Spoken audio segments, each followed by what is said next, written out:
mais um Dia Sevasta, esse que é o podcast de quem sabe ouvir. E hoje um tema um pouco mais complicado não, porque o último foi bem complicado, né, Leonardo? Mas a gente vai falar sobre as crises que a gente tem visto, observado no meio musical de uma forma um pouco diferente. Em um tempo onde a liberdade de expressão é confundida com ofensa infundada e opinar se tornou sinônimo de existir, será que a crítica está com seus dias contados? É sobre isso que converso hoje mais uma vez com esse seleto grupo tão variado e precioso. Ao meu lado direito e à esquerda do ouvinte, Gebriel Mariucci, meu grande companheiro de todas as manhãs. Bom dia, Gebriel. Bom dia, Vitor. Tudo certo? Tá indo, né? E à minha esquerda e ao lado direito de quem ouve, Ana Elisa Frings. Bom dia, boa tarde, boa noite. Eu esqueci de falar isso pro Mariucci, mas é isso aí. É, isso aí. Bom dia, boa tarde, boa noite. Vamos aí mais uma vez. Simbora. E aqui na minha frente, na parte posterior da audição dos ouvintes, Leonardo Andrade. Olá, humanos, como vão? Tamo indo. E hoje temos o auxílio também do grande arauto do áudio digital, Bruno Cardial. Valeu pela força, dá um grito aí, sei lá. Oi! E assim estamos começando com o nosso panorama de Sevástico montado. A gente já tá gravando de uma forma um pouco diferente, você deve estar percebendo, porque hoje é ao vivão, é todo mundo junto e vamos que vamos.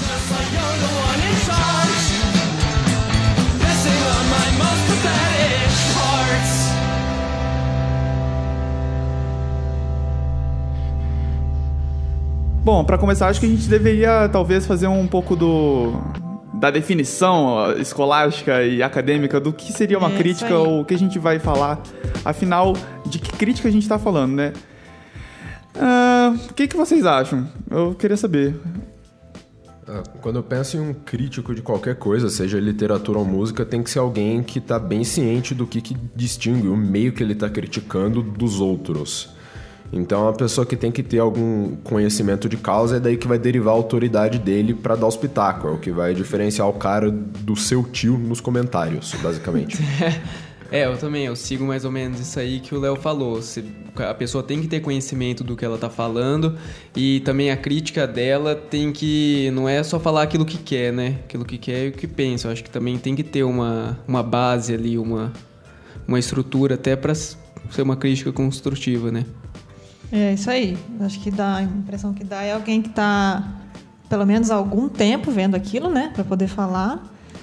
E não é juízo de valor, né? Não é assim, eu acho que tal. Acho que tudo tem uma base de uma preparação maior. Mas vamos ver aí os detalhes. Apesar da gente ter essa ideia de que... Essa ideia, assim, é de uma forma de imaginário popular, né? Que o crítico é um cara ranzinza e que... o maior prazer dele é acabar com a produção do amiguinho. Acho que muito mais que isso, ele também precisa da cooperação e acho que é um pouco do próprio papel dele fazer uma forma ponderada, uma análise basicamente... fazer ser interessante a própria análise dele sobre a produção do outro. Então acaba sendo um desafio interessante da gente ver, né? Falando nisso da própria crítica ser um entretenimento em si, a gente tem que lembrar também que de gente simplesmente falando que tal coisa é boa ou ruim, já tem os nossos amigos o tempo todo. Tá todo mundo com assistir depois sempre transbordando, porque você não passa um dia sem algum brother chegar alucinado no teu chat, qualquer que seja, e velho, dá uma olhada nisso aqui, largar um álbum. Larguei um álbum no teu WhatsApp hoje de manhã até. Sim. E aí o crítico vai ter que argumentar o que ele tá fazendo. Apesar de música ser um negócio que sempre vai, no fim das contas, cair na subjetividade do que você gosta ou não, você tá avaliando a sua experiência com aquele material mais do que o material em si. E você vai ter que argumentar por que o material fez aquilo com você. E você tem o hábito de escrever resenhas. Como que você faz pra você construir um negócio de forma que seja convincente para as pessoas, para o pessoal comprar a tua ideia? Cara, agora é a hora que eu vou acabar totalmente com a minha credibilidade como tentativa de jornalista, porque na verdade eu só... Cara, eu vou escrevendo. Na verdade, o Dia Sevasta surgiu... Eu até escrevi esses dias numa resenha de um show que ele surgiu só pela necessidade de eu precisar exercitar a escrita e eu precisava de um objeto, alguma coisa para escrever. No caso, eu decidi a música porque é a coisa que eu gosto de fazer. Só que no final das contas eu acabo simplesmente divagando sobre um álbum e como ele vem na minha mente, né? Acaba tendo um pouco da formatação talvez mais prática e pragmática da revista ou do jornal. Mas basicamente eu tento analisar de uma forma talvez um pouco mais literária do que pede a mídia tradicional, as impressões que eu tive sobre o disco, tentando juntar isso de uma forma coesa entre elementos figurativos e de quem já está acostumado com essa forma de conteúdo, de texto. De texto. Mas é um pouco assim, será que não? Você começa com uma experiência, você tem a tua experiência em música, e você já tem um ouvido mais dedicado a isso, né? Acho que E aí você vai... Acho que é por aí, né? Dá a impressão que o começo é assim, né? Eu tô na descoberta ainda também. Não sei se alguém um dia vai chegar, afinal, a conclusão do que é ou o que não é, né? Você ainda tá achando a sua voz, basicamente. Exatamente, você falou o rolê. É isso aí. Muito provavelmente, então, você soa como alguém também, né? Eu acho que foi o Neil Gaiman, que é um escritor que eu gosto bastante. Ele fala que no processo de você descobrir qual que é a sua voz, e no caso dele com literatura, você vai soar como muitas outras pessoas que você admira. E eventualmente todos esses elementos vão misturar e plau, você. Definitivamente. É interessante a gente ver isso, que a gente consegue perceber isso tanto quando a gente escreve, quanto a gente ouvindo algum disco, a gente percebe claramente algumas referências e o que eles pensavam em fazer algumas vezes. Mas acho que daí, disso para chegar numa identidade própria, é um caminho que demanda um tempo, demanda uma experiência e maturar a ideia e chegar num patamar de criação próprio. Acho que faz parte e um dia a gente vai chegar lá, né? Mas eu queria falar com vocês sobre uma questão interessante sobre o próprio formato da crítica. A gente está acostumado a ver a crítica em toda a sua tradição, né, ou a pequena tradição que ela tem, em formatos impressos, na revista, em blogs mais recentemente, em jornais. Só que o que a gente está vendo é uma real crise do formato impresso, né? Tanto que, pouco tempo atrás, alguns dias, teve o anúncio de que várias revistas da Abril vão fechar, né? Inclusive a querida Rolling Stone. Isso é um baque, né? Pois é. Na verdade, não é que ela vai fechar. Vai fechar? A sua versão impressa vai acabar no Brasil. Vai mudar um pouco e a versão impressa vai acabar. Porém, durante o ano, 4 especiais ainda serão impressos e distribuídos. Vocês acham que, afinal, essa crise afeta a resenha como ela é entendida e como ela é percebida? Ou vocês acham que simplesmente vai parar de ser Vai perder a força na cultura, você disse? Como que eu posso dizer? Acho que de uma forma, talvez, mercadológica vai acabar se tornando apenas um hobby, em vez de ser um conteúdo a ser praticado de forma monetária. Não sei se monetária seja a palavra certa. Não, acho que deu pra entender a pergunta. O que acontece quando qualquer coisa vai pra internet é que descentraliza, né? Então, com certeza, tem muita gente produzindo conteúdo por hobbyismo. Nas redes sociais, a gente é o conteúdo e o produto. O Facebook e o Twitter vendem a gente e a gente mantém os outros produtos presos à plataforma, porque o que compensa no Twitter da vida, por exemplo, é o pessoal. Sim.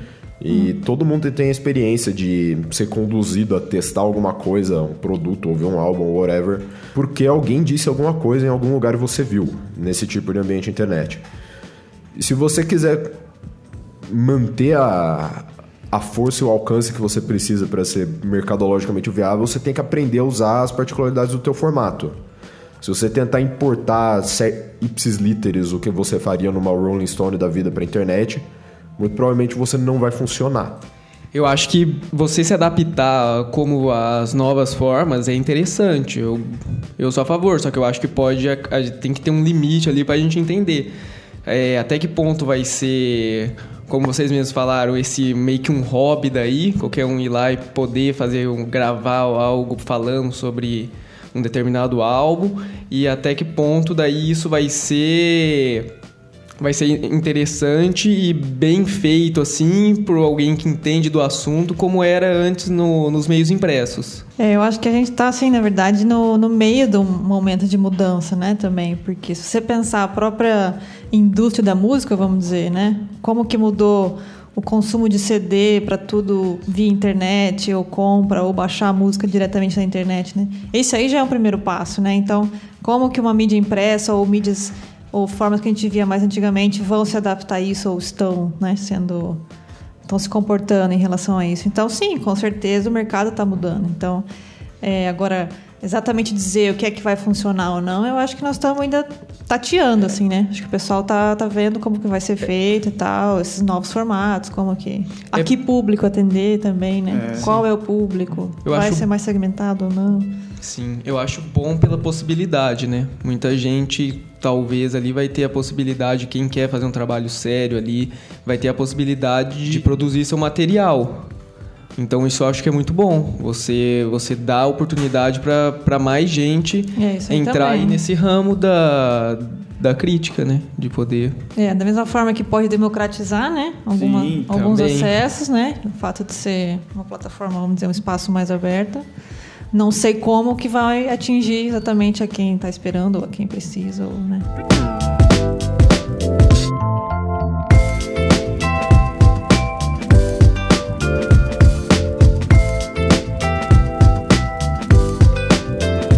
Falou dos formatos que a gente está ainda descobrindo de uma certa forma como utilizar, e é interessante que muita coisa tem surgido de umas formas muito diferentes, né? Então, por exemplo, a resenha basicamente da forma impressa é uma das maneiras menos atraentes hoje em dia de demonstrar ou convencer alguém de que um disco é bom, né? Você vai ler pela personalidade da pessoa que escreve, basicamente. Sim. Apesar de ter os blogs, por exemplo, a gente também tem bastante sim, né? Convenhamos. A gente tem podcast, tem canal no YouTube que tá falando muito bem de música, mas será que esses canais, será que esses formatos têm o alcance, têm adeptos o bastante para que eles se mantenham e se estabeleçam como uma mídia relevante no mercado da crítica musical ou artística no geral?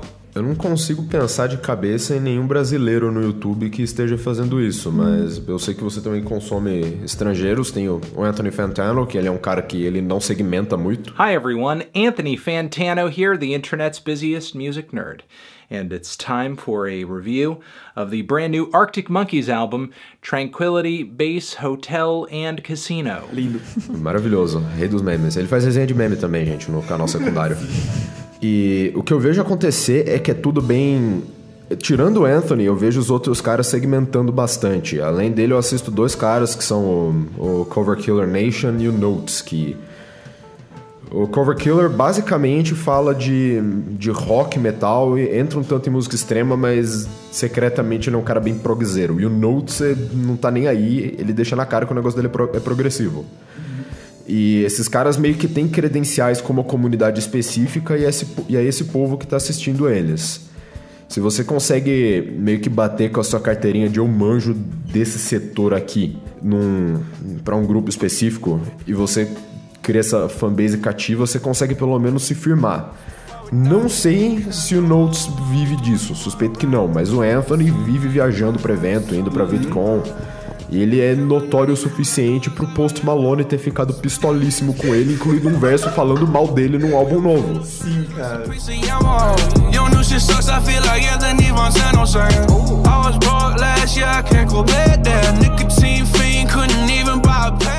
Mas é interessante de perceber como ainda esse mercado da nova linguagem da crítica musical, ele é muito pequeno ainda, mesmo nesses próprios formatos. Tanto que o Anthony Fantano é meio que o maior resenheiro, crítico musical do YouTube, e ele tem, em relação aos outros youtubers, pouquíssimos inscritos. Eu vou inclusive conferir agora quantos Ele tem, mas dá um tempo aí, gente, quem quiser falar, pode falar aí. O cara é global no tanto de gente que ele alcança por causa do idioma e tudo mais, mas ele não é um PC Siqueira em inscritos, muito provavelmente. Sim, ele tem 1.500.000. Isso, basicamente, garoto qualquer que faz vídeo de games tá conseguindo hoje em dia. Pô, YouTubers de Minecraft, cara. Desafio do travessão, né? Um desafio do travessão faz isso fácil. Faz isso fácil. Trolei minha mãe com 1 tonelada de fita adesiva. Vocês estão falando aí dos novos formatos, estava até vendo aqui, né, na nossa produção aqui. Tem, por exemplo, na literatura, né? Existe agora os booktubers, né? Sim. São as pessoas que se dedicam a falar sobre livros no YouTube, dão opinião, fazem resenha, enfim.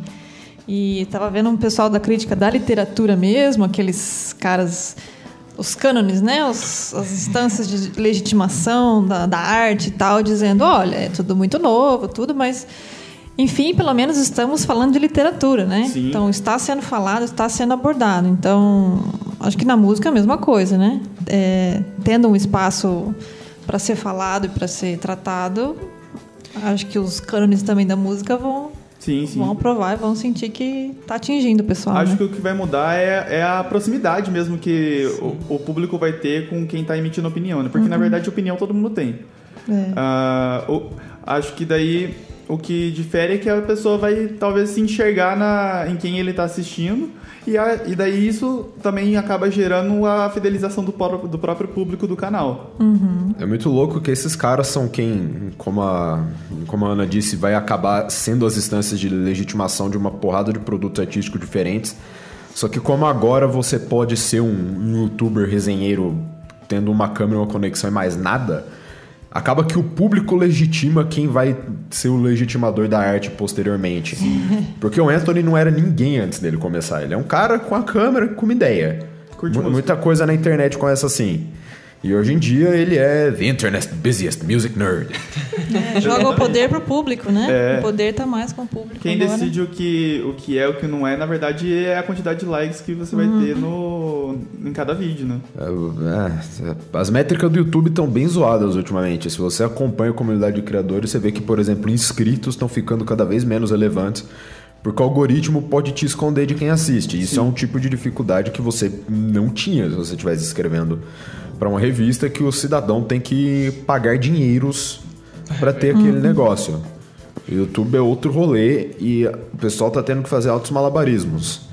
Você lembra que teve uma época, 2012, 13, que o rolê era ter vídeos de 10 minutos? Porque nas métricas do YouTube você se beneficiava de retenção de por quanto tempo você retinha uma pessoa no vídeo? Era 8 minutos, né? Era o tempo que eles... Os caras grandes, tipo o maior youtuber do mundo, o PewDiePie, ele estica os vídeos dele insanamente pra conseguir se dar bem na métrica. O Anthony, ele costuma empurrar pra além de 10 minutos também, né? Eu acho que sim. Na verdade... Nem sempre, mas ele faz bastante. Eu acho que vai depender um pouco da produção que ele tá analisando. Então... Mas geralmente o que é mais interessante, o que puxa público, passa de 10 minutos fácil. Tanto que ele tem o que falar, né? Geralmente. E principalmente ele vai adjetivar muito bem cada resenha. Mas, como a gente falou de proximidade, e basicamente o que a gente tem visto de tendência marginal é que quando você não gosta de algo, você vai tentar deslegitimá-lo facilmente com qualquer argumento, ou simplesmente sem argumento, só xingando a pessoa. Você precisa ser muito mais dedicado pra ser hater do que pra ser fã. Hater é um baita de um sinal de sucesso. E eles vão espalhar a palavra muito mais do que quem gosta de você. Mas afinal, vocês acham que essas novas formas da crítica têm a mesma relevância, a mesma legitimação do que existe... dos grandes cânones da crítica musical, crítica literária, da crítica no geral?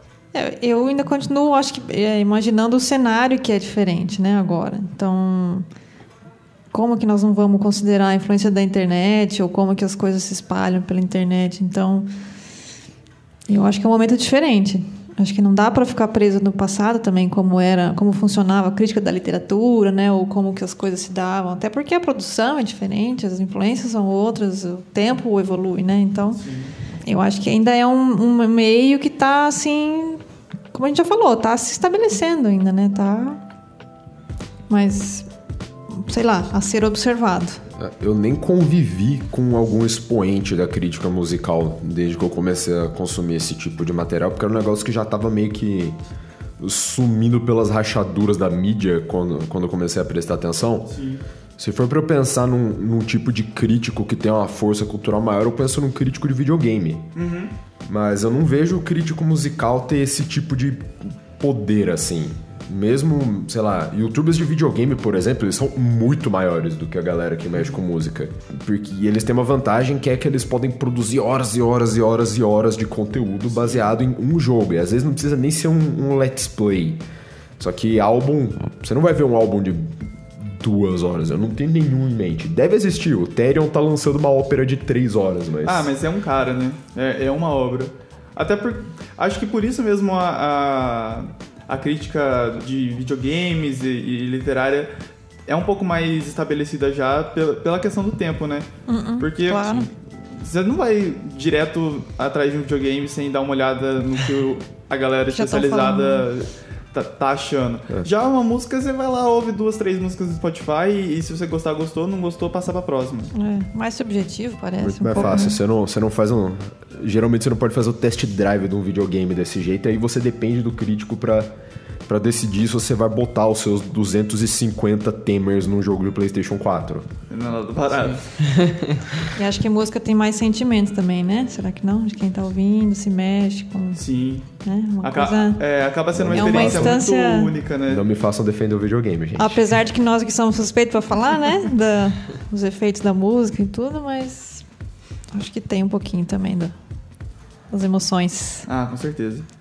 Vamos lá, a gente Brasil? tá falando do consumo de crítica como um meio de você guiar como você vai adquirir coisas depois. Não é como se a gente tivesse 100% na base de vou dar uma olhadinha. Geralmente pra você se dignar dar uma olhadinha com o tanto de coisa que tá desfilando na frente da gente direto, a gente ainda precisa de pessoas pra apontar pras coisas.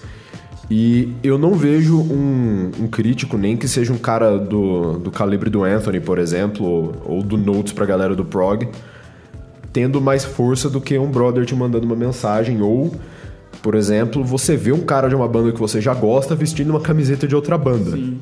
Eu tava comentando mais cedo que eu gosto muito de Opeth, é uma banda de death metal progressivo que jogou Death Metal fora recentemente, da Suécia.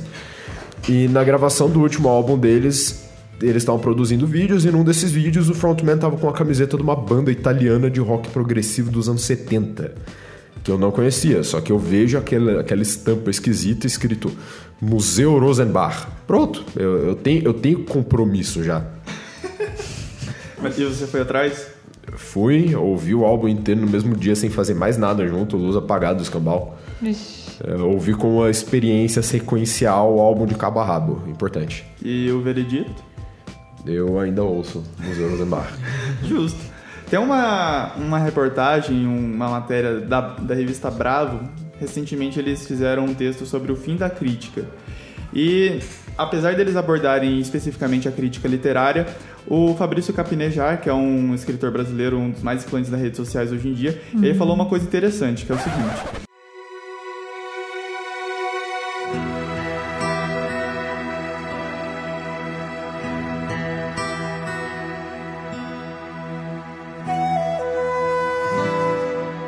O que impulsiona o livro é o boca a boca e a sua visibilidade nas redes de consumo, não mais a resenha literária.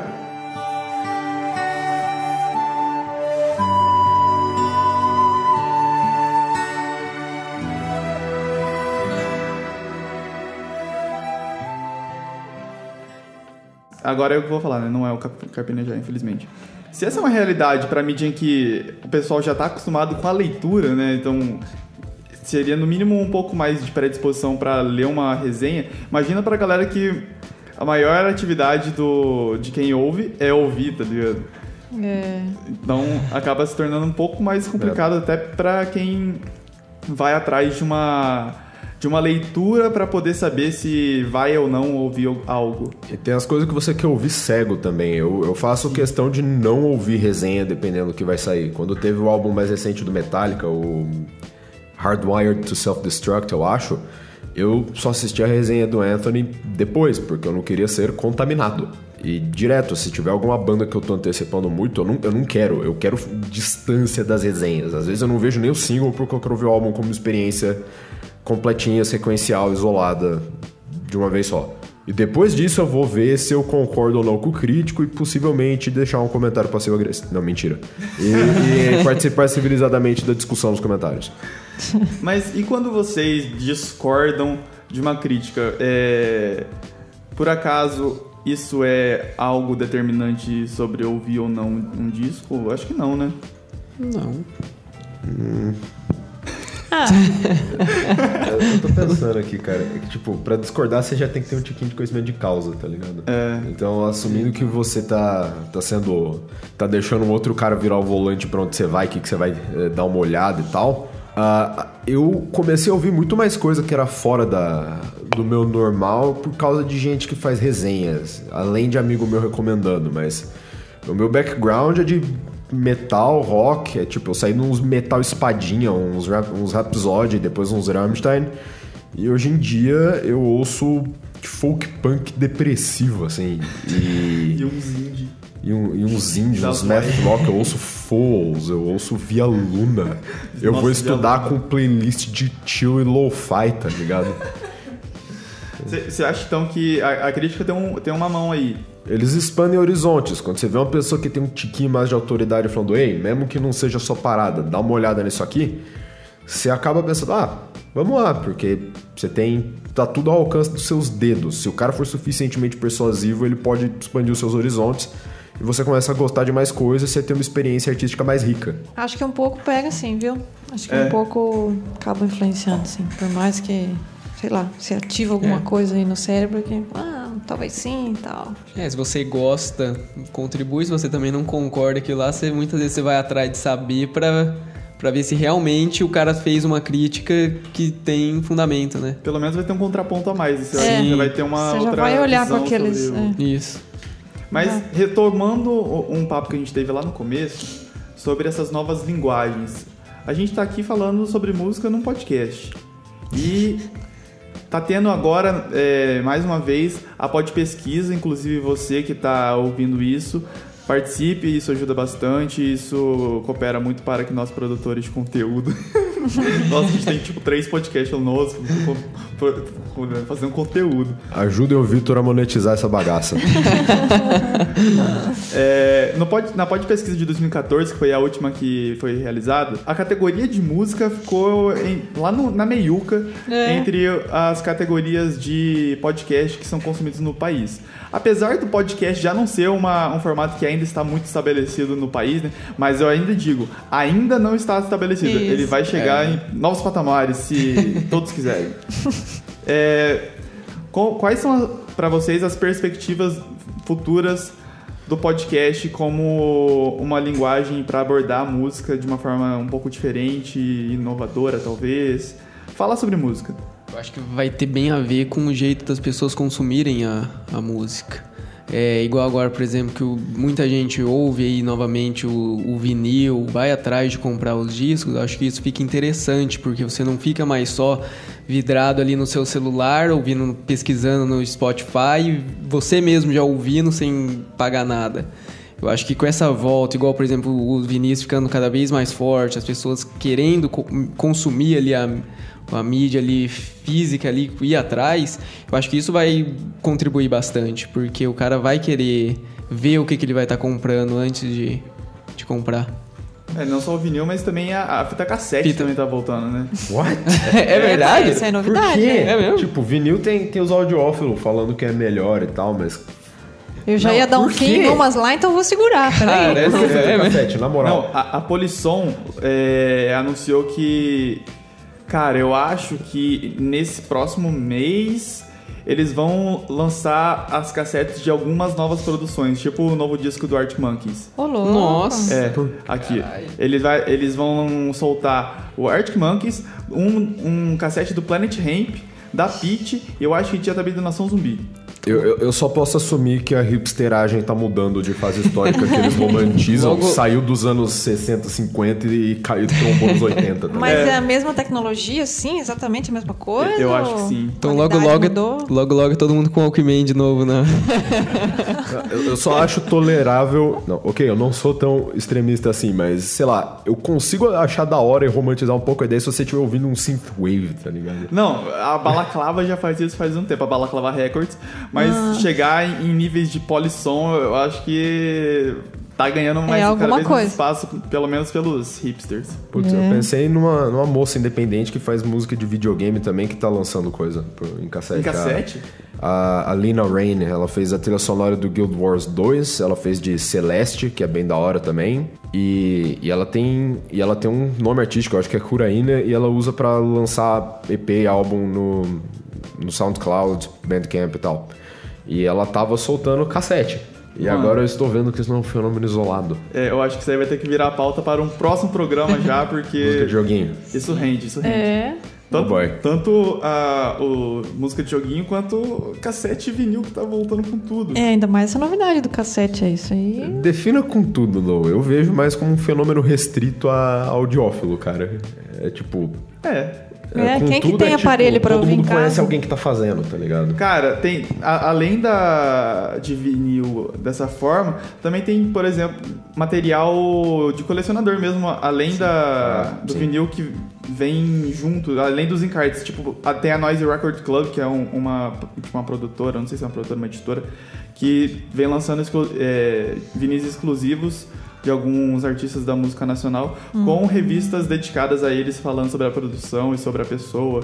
E, bicho, é irado. Eu queria muito ter dinheiro pra comprar. Se alguém quiser me ajudar, ouça isso e vamos montar um apoia-se, sei lá. Você deve abrir uma pagininha de doação, igual o Cardoso, que escreve pro Meio Beat, pro Contraditório, tá ligado? É tipo, pague um café pra mim. Mano, eu acho que eu vou fazer isso, velho. Vai que alguém aí quer ajudar, sei lá. Cada dinheiro que você não gastar em café de manhã aqui no Seca vai pro cofrinho. Sei lá, vai que o Bruno quer me ajudar. Ajuda aí o Bruno. Bom, acho que tá estourando nosso tempo já, né? Querem fazer suas... Não é conclusão que fala, como que é? Considerações finais, por favor. Alguém? Eu acho que eu falaria assim só desse tema que a gente tá falando do podcast aqui, aproveitando o pod pesquisa. Se a gente olhar da penúltima para a última, como já aumentou a participação de pessoas, sei lá, mais que 3, 4 vezes. Sim. Quase, né? Então agora que vai sair essa próxima, que inclusive está rolando, né? Pessoal, respondam, acho que é muito importante também. Eu já fui lá e já falei também, já dei minha contribuição. Com certeza esse número aí vai ser muito maior, que vai sair agora. Então... E só isso aí acho que já é uma resposta de que sim, é uma nova forma, o podcast. E vamos ver se a música sobe um pouquinho aí nesse ranking do 7º lugar aí, ou o que aconteceu nesses últimos 4 anos. E vem crescendo o número de podcasts falando sobre música também, né? Vídeo, o próprio Dia Sevasta que surgiu aí. Com certeza, o Dia Sevasta vai fazer subir o negócio. Nos próximos dias não. Nos tempos de outrora. Os Dia Sevasta desde assim meio, né? É isso aí. Tá legal. Fala aí, Gabriel, fala aí. Não, não tem assim muito. Então tchau. Tchau mesmo. Eu acho que tem espaço pra brincar um pouco mais com formatos diferentes e realmente contar histórias quando você estiver falando de música. Eu acharia super da hora se nas entrevistas, por exemplo, fosse falado bastante de processo criativo e tal. Eu vejo muito músico dando entrevista em texto ou em vídeos curtíssimos do YouTube. E aí, por exemplo, eu poderia muito bem ouvir um cara falando das influências e de como ele chegou, no que ele chegou, como foi a gravação e tal, num negócio mais expandido. Tipo, eu tranquilamente ouviria o Steven Wilson falando das produções dele por 40 minutos, 1 hora, enquanto eu faço outra coisa. Só que pra dedicar esse tempo todo pra ver um vídeo do YouTube é complicado. Sim. Meu assistir depois, quase tudo tem da meia hora pra cima, porque os que tem menos que isso eu assisto. Sim. Além de fazer tipo um storytelling mesmo, falar de história da música e tudo mais. Tem um cara que eu gosto bastante, que ele fala de música, ele é um gringo também, o Adam Neely. Ele tem um canal incrível, que ele é extremamente analítico, mas de forma acessível. O cara tem formação Ele se formou em música na Berklee, ele fez um mestrado de composição de jazz em uma universidade de Nova York. Ele manja muito, só que ele produz num formato extremamente palatável pra quem não manja de nada com porra nenhuma, a.k.a. eu. Eu aprendi coisas sobre música assistindo esse cara e agora eu consigo falar de forma um pouquinho melhor, assim. Mas esse cara, ele, além dele explorar um monte de conceitos complicados, até entrar na matemática e na ciência de uma coisa ou outra, ele conta a história das coisas. E você contar histórias é um negócio muito poderoso, independente de qual que é o seu assunto base. Se você sabe contar uma história, você pode falar de culinária, de música, de videogame, do que você quiser. Sim. Eu acho que essas nuances de cada formato dessa nova era digital é que possibilitam essas diferenças e uma forma de atrair públicos diferentes para converger num mesmo objeto, talvez, de observação, né? Então o YouTube tem esse apelo pro rápido, pro fácil, mas que você pode direcionar muito bem para onde você quer jogar. Já o podcast, pelo tempo e realmente essa possibilidade do storytelling, você pode muito bem aprofundar em temas maiores, igual a gente está fazendo, por exemplo, agora sobre o podcast, sobre a crítica musical. Aliás, o YouTube muito provavelmente faz mais dinheiro com gente reproduzindo música sem assistir do que com outras coisas. Sim. Eles estão muito mais interessados em agradar a Vevo e por aí vai do que o criador pequeno e independente. O grosso dos acessos deles vem daí, na verdade. E não só música, mas virou e mexeu, você tá ouvindo um vídeo de alguém que tá dando uma opinião e você não tá assistindo também. Então muita gente já consome o YouTube como se fosse podcast. Então tá na hora de repensar seus conceitos e migre para o podcast. Você que tá ouvindo isso já migrou, mas manda pros amigos pra migrar também e converta todos a palavra do podcast. Você precisava de uma desculpa pra ir pra academia, pra caminhar? Agora você tem. Lavar louça e cozinhar também. Isso aí, limpar a casa. Seja uma pessoa melhor, ouça podcasts. Eu comecei a cozinhar muito mais pra mim mesmo depois que eu comecei a ouvir podcast. Eu também. Aí, para você compensar o que você cozinhou, você vai pra academia e ouve podcast. Isso. E assim segue o ciclo das coisas.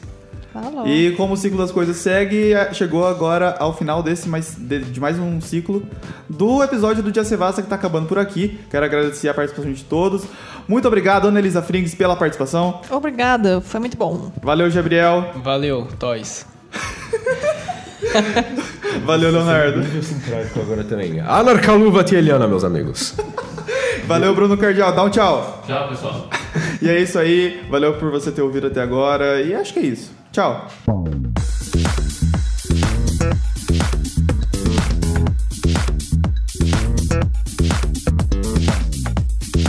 Esse foi o Dia Sevasta.